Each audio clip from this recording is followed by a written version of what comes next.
The contract listed my servers, my vehicles, my ports, and then my name, as an asset. For a second, I honestly thought it was a formatting error. A glitch. A lazy junior lawyer copy-pasting the wrong line into the wrong section. I blinked once. Then again. The words didn't move. Around me, the council chamber hummed with restrained panic. Glass walls rose 3 stories high, tinted just enough to turn the city outside into a soft, distant illusion. Stone floors reflected hovering holograms of shipping routes. Blue veins crossing oceans, pulsing red where the system was bleeding money. Stock decline. Regulatory pressure. Frozen accounts. All the beautiful, bloodless words people use when something is dying. Sean. My father's voice cut clean through the low murmur. Calm. Polished. The voice he used in earnings calls and funeral speeches. I looked up from the tablet. Yes? You can continue. Right. Presentation. I straightened automatically, muscle memory taking over. IT director. Beta. Reliable. The one who fixed things quietly so the alphas could roar about strategy. Our core logistics AI is stable, I said, projecting my screen. No breaches, no external siphoning. The asset freeze didn't originate from our systems. Which means the pressure is political, not technical. Aunt Miriam leaned back in her chair, fingers steepled. She wore white today. She always did, when she wanted to look like survival was a philosophy, not a business model. Can you shield us? She asked.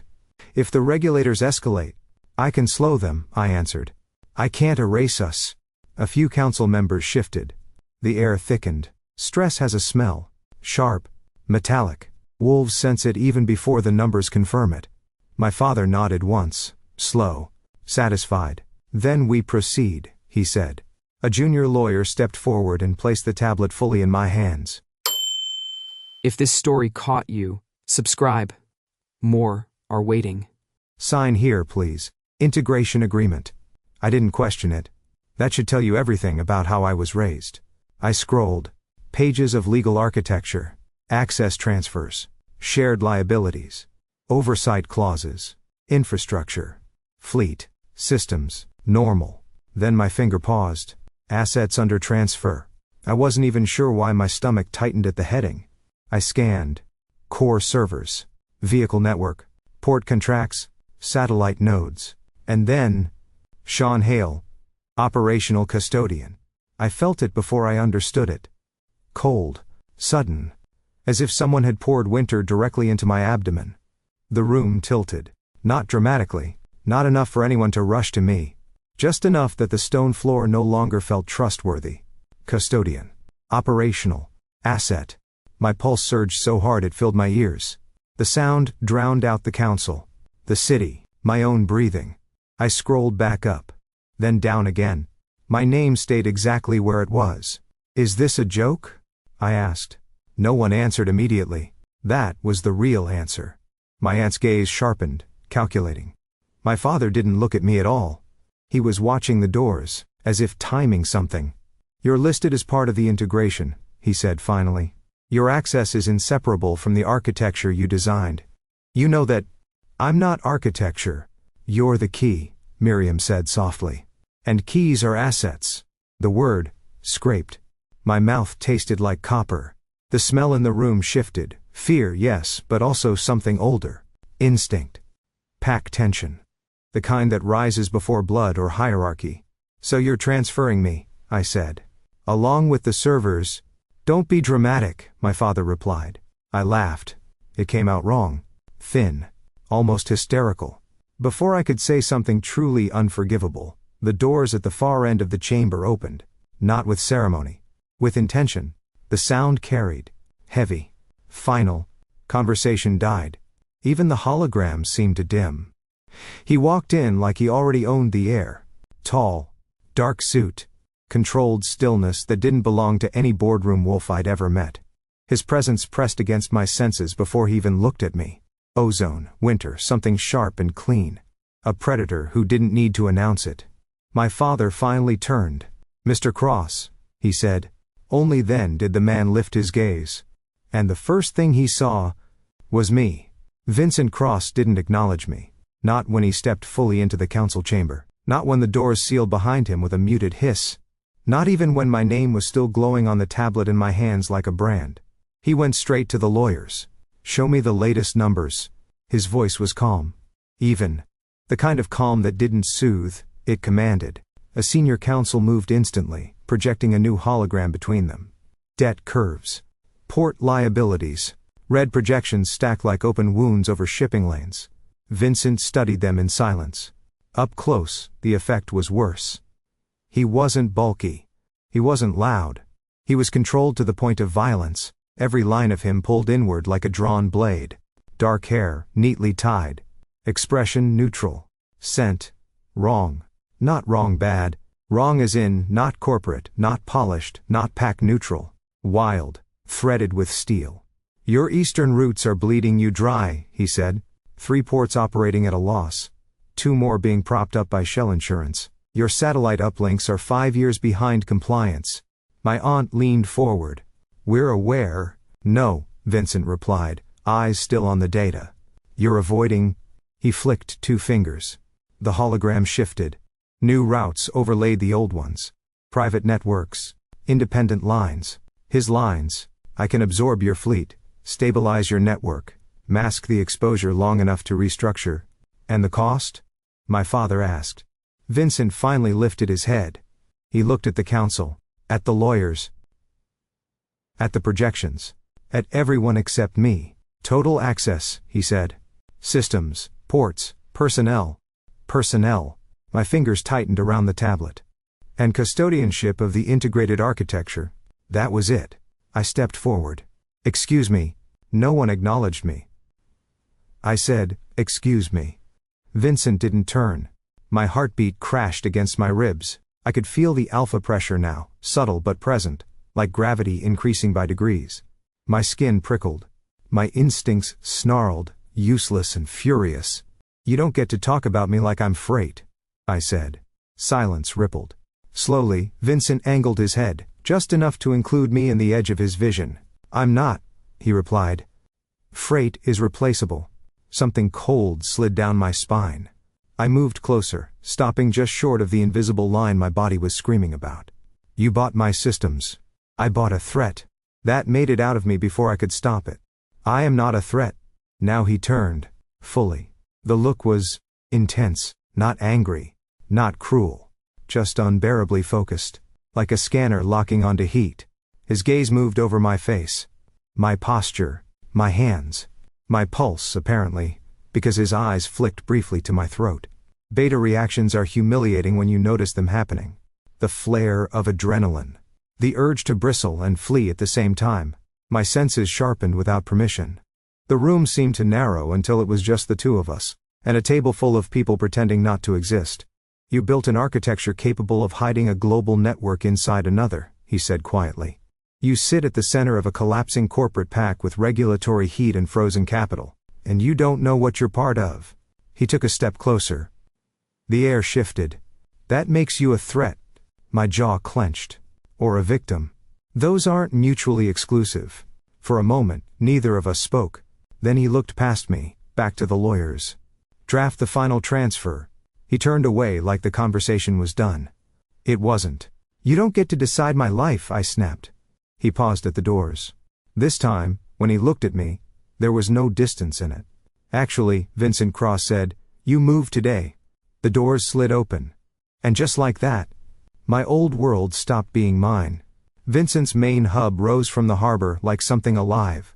Not a building. A system. Steel ribs curved over stacked control levels. Cargo drones slid through illuminated corridors like schools of mechanical fish. The night megaport pulsed with motion, silent electric trucks, mag-rail platforms, cranes unloading containers that whispered instead of clanged. I stood at the edge of it with a single case in my hand, and a corporate life that had just been refiled. "Identification," a voice said. A scanner swept over my face, my eyes, my throat. Then my wrist. The band they'd given me in the car lit up. Red. The guard at the gate blinked, then glanced at me again.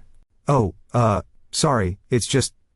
He rubbed the back of his neck, ears flicking. "The system pings whenever someone smells important, or stressed, or both. It's very sensitive. It's beeping because you're embarrassed," I said. He brightened. Yeah, that too. The gates parted. Inside, everything moved with the kind of efficiency that made my IT brain ache with reluctant appreciation. No wasted motion. No decorative delays. Every light, every screen, every floor panel served a purpose. And every one of them was now tied to Vincent Cross. We passed through 3 biometric points in less than a minute. Retinal scan. Thermal signature. Scent lock. The last one made my skin crawl. A soft hiss. A barely perceptible shift in the air. The system inhaling me. Custodian access integrated. A neutral voice announced. Under whose authority? I asked. Vincent didn't slow. Mine. They led me to what they called my office. It was a box. Glass on 2 sides. Black wall on the 3rd.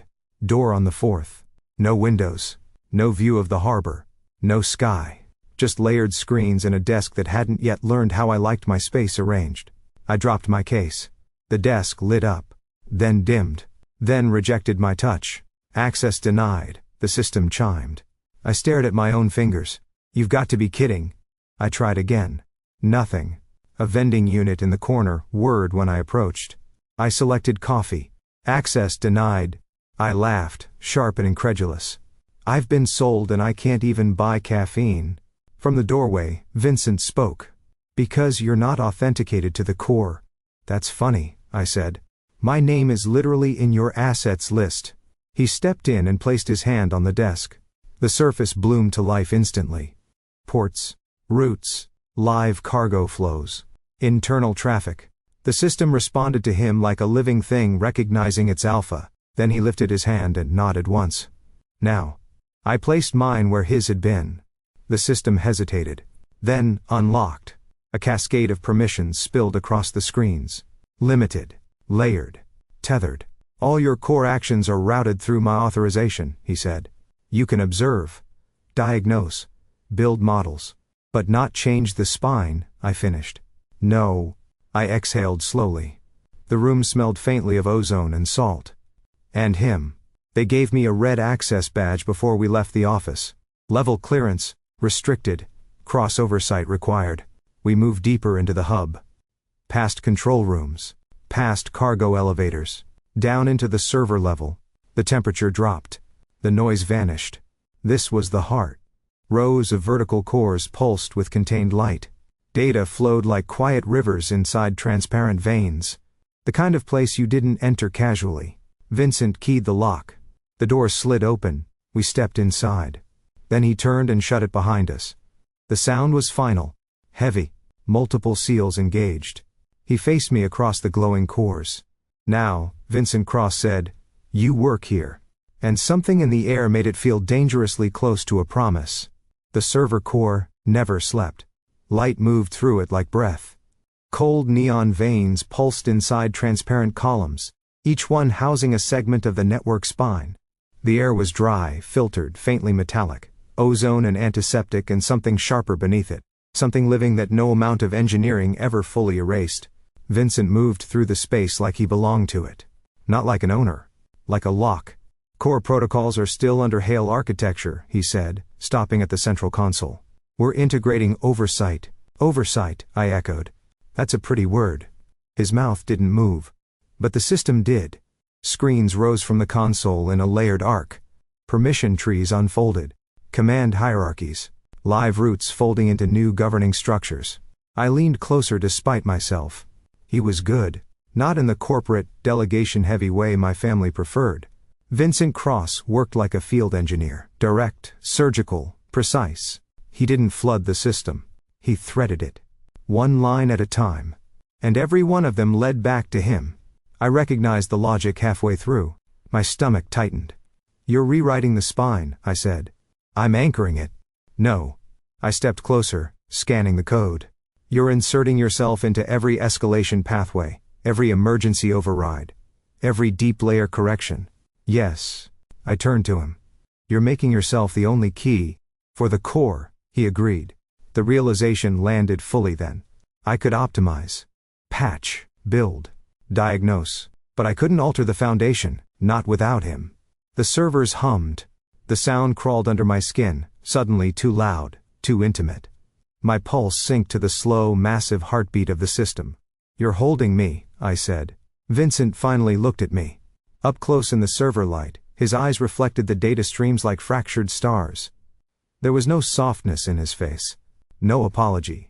I'm isolating you. The words hit harder than I expected.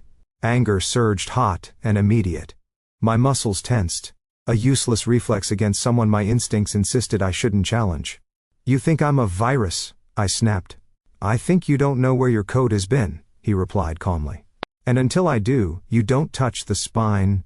That's not security, I said. That's a leash. Something in the air sharpened. Alpha pressure rolled out in a quiet wave, not enough to pin me, but enough to make my skin prickle and my breath hitch. The temperature didn't change, but my body thought it had.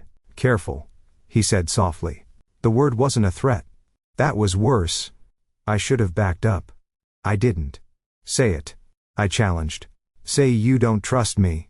Vincent took one step closer. The space between us collapsed into heat and ozone, and something animal I didn't have language for. I could feel him, not touching, not yet, but present in a way that had nothing to do with sight. I don't, he said.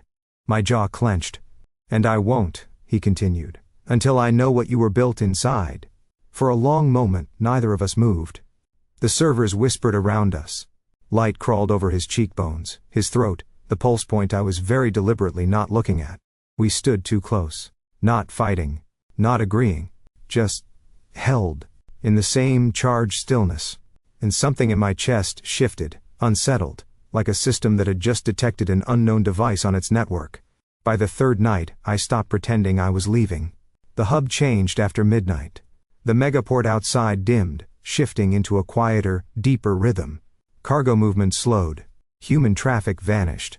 The servers didn't. If anything, they felt louder in the absence of everything else, their low-frequency pulse creeping into bone. Vincent worked nights like he'd been built for them. No entourage. No meetings. Just him, a dark jacket over his shoulders, sleeves rolled once, hands moving over light and glass with practiced efficiency. We audited routes in silence at first. Then with coffee. Then with sarcasm. You know, I said around my third cup, normal corporate takeovers usually involve a welcome packet. Maybe a mug. You'd steal it, he replied without looking up. I was stolen, I said. It would be on brand. A corner of his mouth twitched. That felt like a victory. We moved between the server floor and the personnel cafeteria in slow circuits.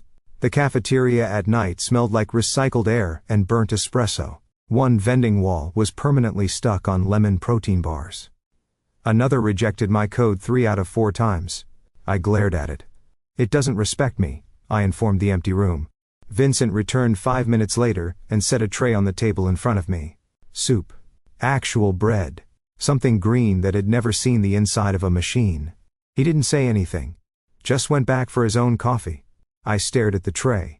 Then at his back. Thanks. He didn't answer. But the smell of the soup was warm and grounding, and my hands had stopped shaking without me noticing.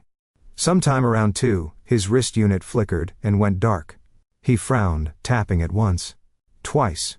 Hold still, I said automatically. He paused. I crouched in front of him before he could object, fingers already pulling a microtool from my pocket. The casing had come loose. Bad seal. Environmental humidity, maybe. He watched my hands like he didn't quite trust them.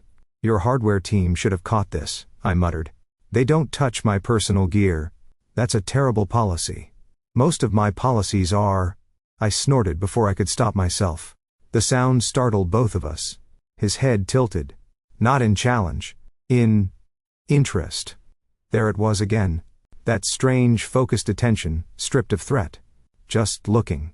I reseated the casing, recalibrated the contact nodes, and nudged the band. It lit. Done. Our eyes met. Up close, he smelled different in the low-cycle air. Less ozone. More warmth.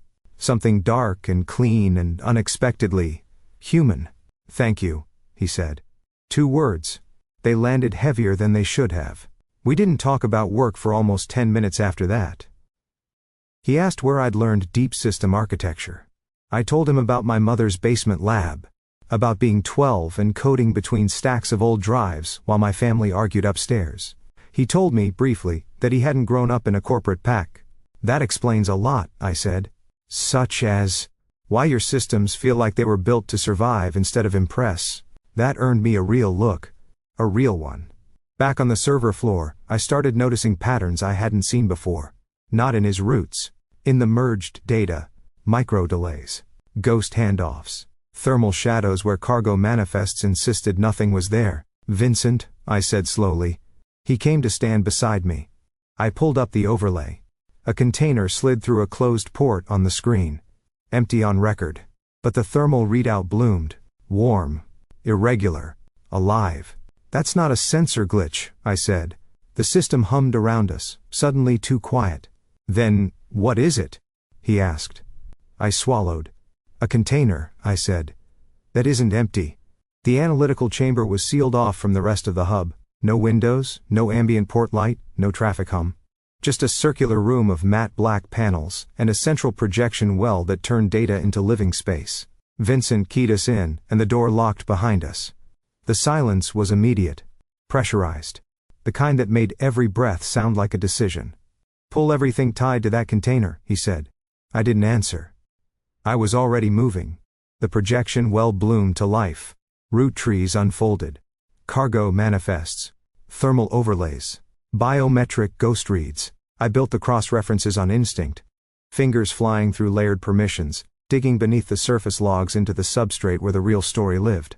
At first it looked like noise. Then the noise resolved. Hidden ports. Micro reroutes. Dark node handoffs that never touched official ledgers. Biocode tags embedded in innocuous logistics strings. My mouth went dry. Those aren't product codes, I said slowly. They're biological. I expanded one. The system hesitated. Then complied. A chain of encrypted identifiers unraveled into something chillingly specific. Metabolic heat patterns, oxygen exchange rates, cellular density markers. People. Or parts of them. I leaned closer, heart pounding. These ports are closed. Decommissioned. They're not, Vincent said. They're masked. By your network, I snapped. He didn't respond immediately. I kept digging. And the deeper I went, the more the patterns aligned, not just with that one container, but with dozens of ghost shipments threaded through his private lines. Always just outside public oversight. Always routed through his infrastructure. The conclusion rose fast. Easy. Horrible. I straightened and turned on him. You're running a shadow network. His head lifted. His expression didn't change. You're moving people, I said. Biomaterial. I don't know what else. But this, I gestured sharply at the projection. This is trafficking. The word cracked in the air. For the first time since I'd met him, Vincent Cross looked angry. Not loud. Not explosive. Controlled anger was worse. It had edges. You don't know what you're saying, he said. If you're selling people, I shot back, I'm done. I don't care what contract my family signed. I don't care who you think I am. If you're trading lives like inventory, I walk. The room seemed to tighten. If I were trading lives, Vincent said quietly, you wouldn't be standing here accusing me. I held his gaze. My pulse hammered. Every instinct in my body screamed at me to either back down or bare teeth. I did neither. I won't build systems for this, I said. I won't maintain them. And I won't keep your secrets. For a long second, nothing moved. Then Vincent exhaled once, sharp. He stepped to the console and brought up a separate interface. Not the shared network. Not the integrated architecture. Something else. Watch, he said.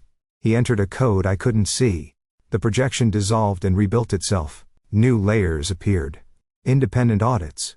External monitoring feeds. Regulatory shadow mirrors. Parallel route maps that tracked the same ghost shipments, but flagged them as anomalies, not assets. Every hidden port lit red. Every biocode tag was marked unknown origin. These are my reports, he said. They don't run through your family's systems. They don't loop through mine. I scanned them, breath shallow. They were real. They were thorough. And they weren't his. My stomach dropped. Slowly, something colder than anger spread through my chest. Then, whose are they? I whispered. Vincent's eyes never left the data. That, he said, is exactly what I bought you to help me find out. The deep archives were nothing like the living core.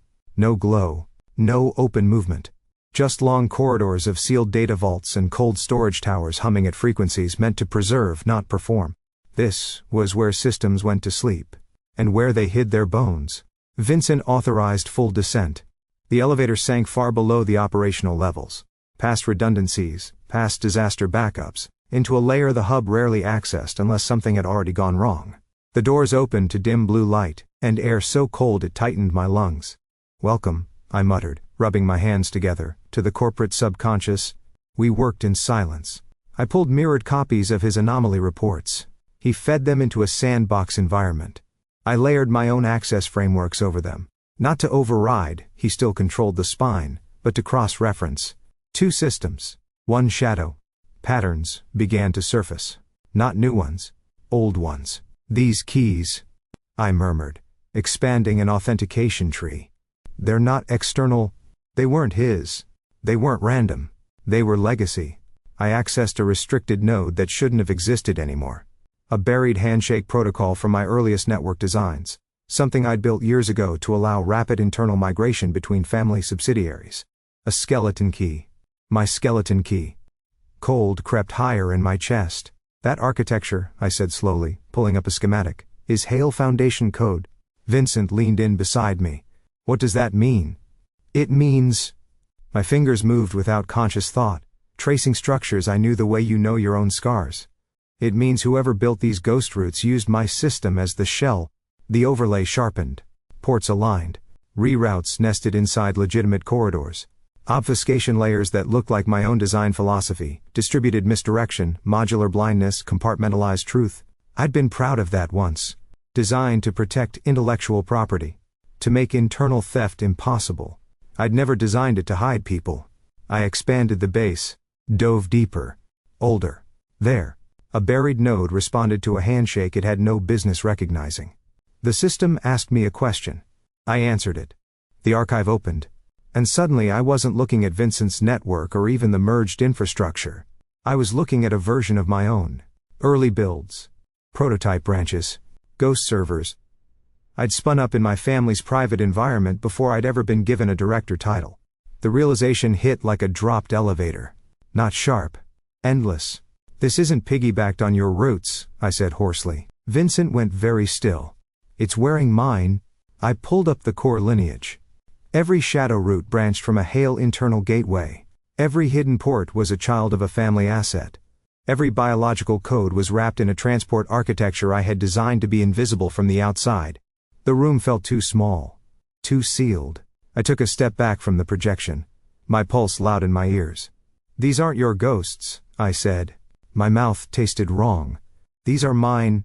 For a moment the only sound was the cold machinery breathing around us. Then something flickered at the base of the code. A watermark. A corporate sigil buried so deeply it wasn't meant to be found, only confirmed. 3 interlocking lines. The Hail Logistics emblem. My family's mark. Burned into the foundation of the shadow. I stared at it.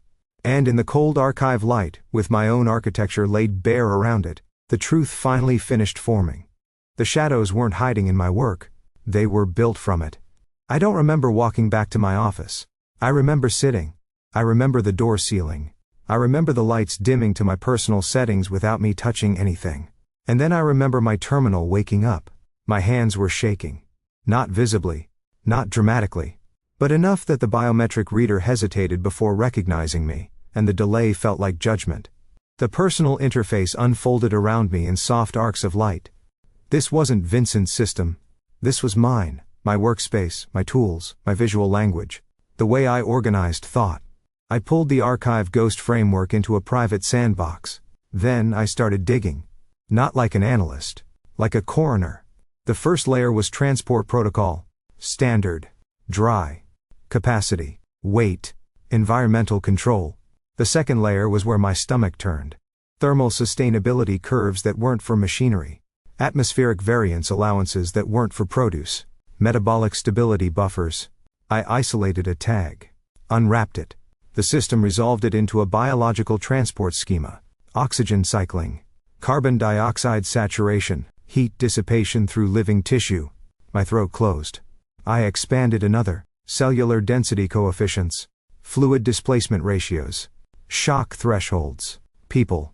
Contained. Moved. Managed. My chair creaked as I leaned back. a wave of heat rolling through me so suddenly my vision swam. The room felt too warm. The air too thick. I swallowed. It came back up. I barely made it to the side unit before I gagged, nothing but bitter air and acid burning my throat. My hands gripped the counter as my stomach convulsed again, uselessly. When I straightened, my reflection in the dark screen looked wrong. Too pale. Eyes too bright. A fine tremor ran through my arms, like my nervous system was trying to shake itself loose. I went back. Because I had to. I dug deeper. The third layer was worse.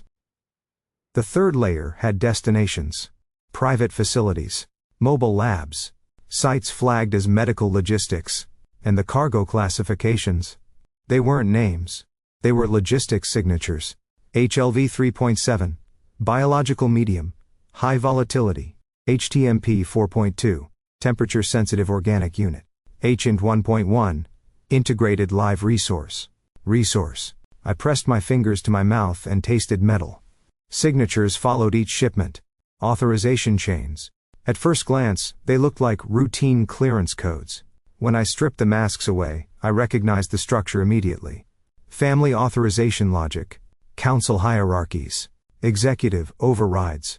And, threaded through them all like a designer's fingerprint, my access framework. My escalation trees.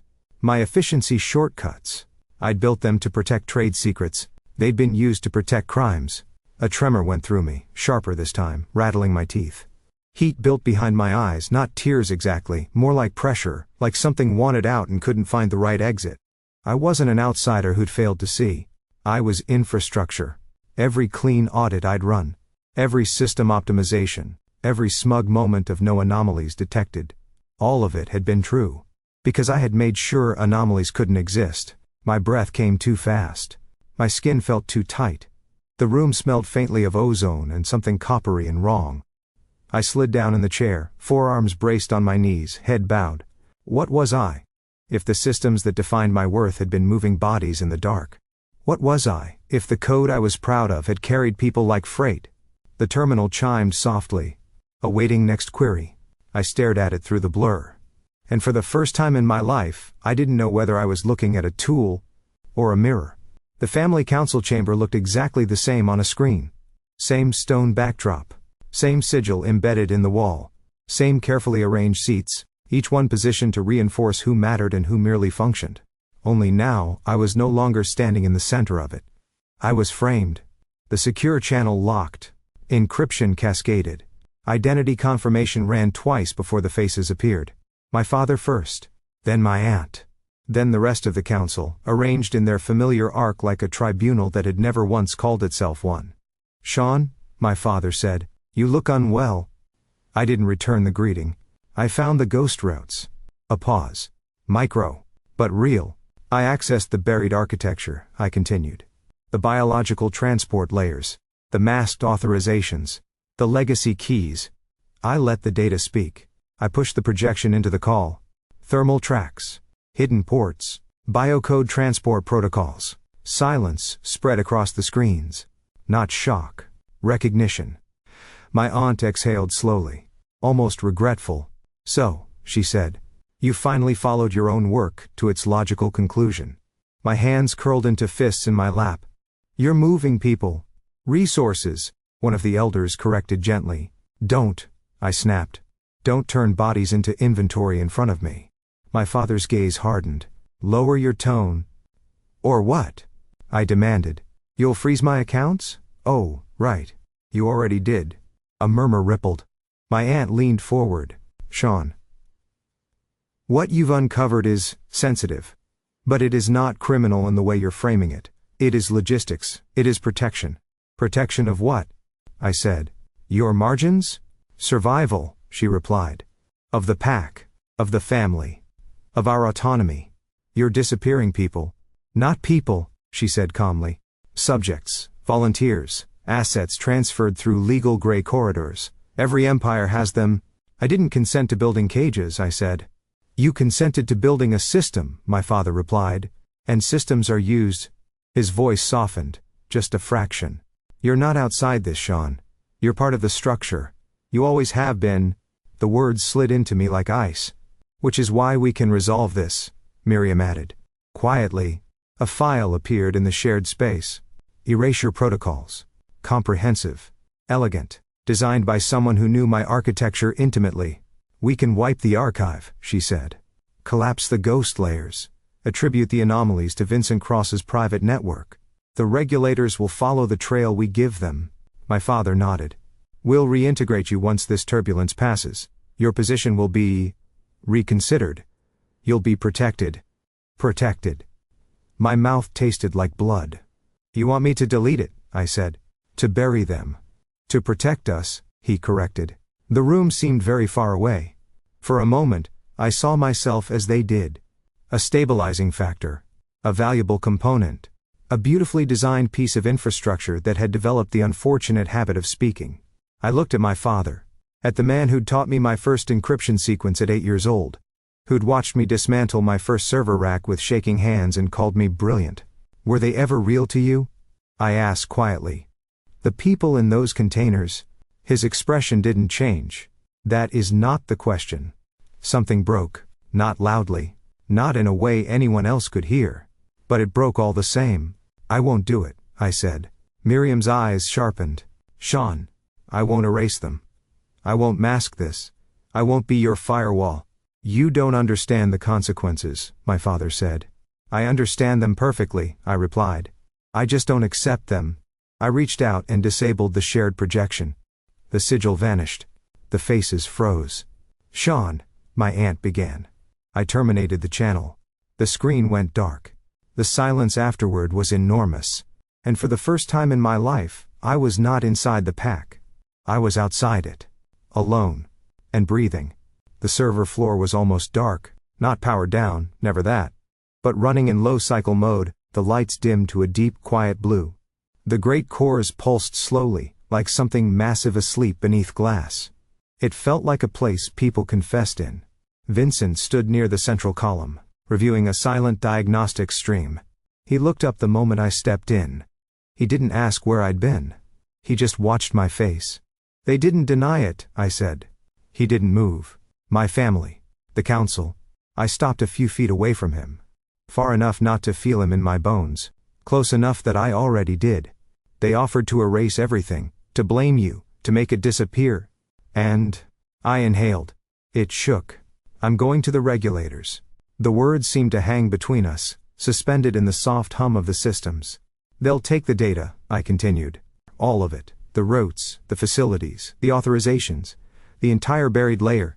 I forced myself to meet his eyes. They won't just burn my family's corporation.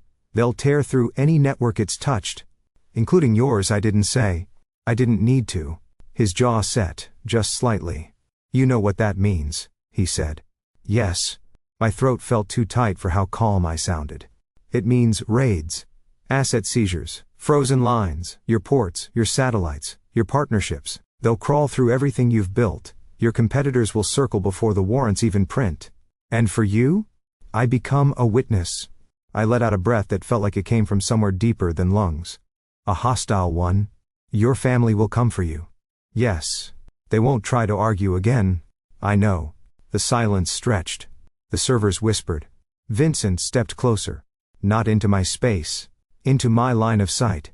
If you do this, he said quietly, you won't have a pack. You won't have protection. You won't have a system to fall back into. I don't want one, I replied. Sean. He said my name like it wasn't a variable. Like it was something that could be lost. You will lose everything, he said. I swallowed. Then I nodded. Yes. Something flickered in his eyes.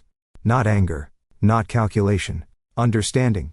And you'll still do it, he said. Yes. Why? I didn't answer immediately. I looked past him, at the slow pulse of the cores, at the architecture I'd loved, at the machinery that had carried so much more than data in its dark. Because I was built inside systems. Because I had hidden inside them my whole life. Because I finally knew what they had been used for. I met his gaze again. Because if I don't, I said, then I live. He waited. As what? The words came out before I could sand them down. Then I die a structure. The hum of the servers felt suddenly loud. I'd rather die a person, I said. Then, more quietly, then I die a human. Vincent's breath left him in a slow, controlled exhale. He studied my face like he was mapping fault lines. For a long moment, he said nothing. Then he turned off his diagnostic stream. The screens around us dimmed.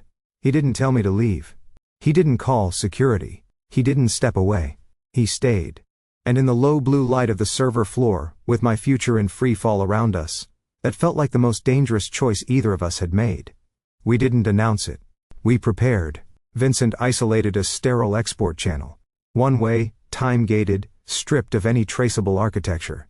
I built the data structure that would survive contact with regulators without collapsing into proprietary debris. We worked side by side in silence, the kind that only forms when there's nothing left to negotiate. Every file we queued felt like loading a weapon. Ghost routes, biocode protocols, authorization trees, destination indexes. The system warned us 3 times about irreversible actions. We ignored it. Once this starts, Vincent said, fingers hovering over the final sequence, we won't be able to slow it. Good, I replied. He looked at me once, then activated the burn. The first packet left the hub like a pulse. External contact confirmed. The second packet followed. Then the alarms began. Not the polite ones. The old ones. The kind built for breaches, not malfunctions. Red lights tore through the server level. The temperature shifted. System voices overlapped, sterile and urgent. Unauthorized access detected. External override attempt in progress. Port security escalation initiated. They're in, I said. Vincent was already moving. He grabbed my wrist, not hard but without asking, and pulled me toward the emergency corridor, as the first shock of a counter-intrusion rippled through the cores. The floor shuddered. Lights went out. Backup strips ignited along the base of the walls, painting everything in sharp, surgical white. We ran. The emergency lifts were dead. Stairs, he said, already turning. We took them 2 at a time. The metal rang under our feet. Somewhere above us, something heavy hit something else and did not land gently. They're trying to isolate the export node, I shouted over the alarms. They won't reach it in time, he said. A blast door began to lower at the bottom of the stairwell. Vincent swore and shoved me forward. I slid under it as it hit his shoulders. The sound he made was not human. Not fully. He forced the door up with a snarl that vibrated through the steel, muscles bulging under his jacket in a way anatomy textbooks would have politely refused to describe. His eyes flashed. Gold, then something deeper, feral. The change was partial. Uncontrolled. Dangerously close. Move, he said. I didn't argue. We burst out onto the lower port deck. The night megaport was chaos. Security drones cut bright arcs through the dark. Cargo rigs lay abandoned mid-track. Somewhere, metal screamed. They're here, I said. They always were. A group of figures broke from the shadows near a cargo lift. Not hub security. Not Vincent's people. Family trained. They moved like they'd been taught to end things. Vincent stepped in front of me. The shift was instant. The restraint he wore like a tailored suit tore open. His posture lowered. His shoulders broadened. His scent hit the air like a physical thing. Wild, electric, unmistakably alpha. The first man didn't make it past him. I didn't watch how. I watched the exits. A service transport sat 3 lanes over, powered but unattended. Left, I said. We sprinted. Something clipped my shoulder. Pain flared. Vincent's hand was there instantly, shoving me into the transport bay as he turned back, teeth bared, eyes burning. Another alarm cut through the night. External data confirmation. The export node chimed once. Completed. Vincent slammed the bay door and vaulted in after me. The transport tore out of the port in a burst of light and wind. The city unfolding ahead of us in fractured neon and glass. For a moment neither of us spoke. The night rushed in around us. Behind us, something old and monstrous was already burning. And we were gone. The regulatory bureau didn't look like power. It looked like a hospital that had decided paperwork was a form of surgery. White walls, soft light, glass partitions. Human voices kept deliberately low, as if truth worked better without echoes. No sigils, no pack markers, no hierarchy you could smell. Just people. We were separated at intake. Not aggressively, not dramatically. Just procedurally. A woman in a slate gray jacket took my wristband, deactivated it, and replaced it with a plain temporary ID. No pack clearance, she said. No corporate layers. You're here as a civilian witness. Civilian. The word landed strangely. They walked me into a room that was too clean to hide anything. A single table. 3 chairs. A recording lens embedded in the wall like an unblinking eye. State your name. Sean Hale. The recorder chimed. Former position? I hesitated. The pause was noted. Former IT director of Hale Logistics. Reason for appearance? I exhaled. Voluntary disclosure of evidence related to illegal transport of persons, biological materials, and concealed logistics infrastructure. They didn't react. They just opened their terminals. The data transfer took 27 minutes.